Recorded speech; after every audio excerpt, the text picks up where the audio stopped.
నమస్కారం ఘంటారావానికి స్వాగతం. ముందుగా ప్రధాన అంశాలు.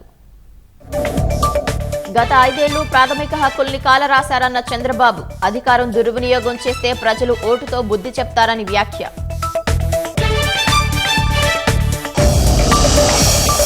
ప్రతి ఒక్కరికి రక్షిత మంచినీరు ఇవ్వడమే ప్రభుత్వ లక్ష్యమన్న పవన్, జల్ జీవన్ మిషన్ నిధులు గడువు పెంచాలని కేంద్రానికి విజ్ఞప్తి.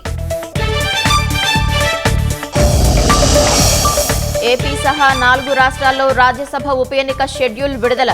నామినేషన్ల స్వీకరణకు డిసెంబర్ 10 తుది గడువు.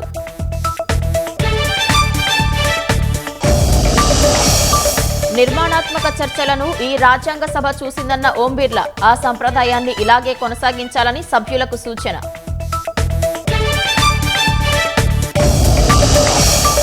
ఉద్రిక్తతలకు దారితీసిన ఉదయపూర్ మహారాజు పట్టాభిషేకం, ప్యాలెస్లోకి అడుగు పెట్టకుండా అడ్డుకున్న దాయాదులు.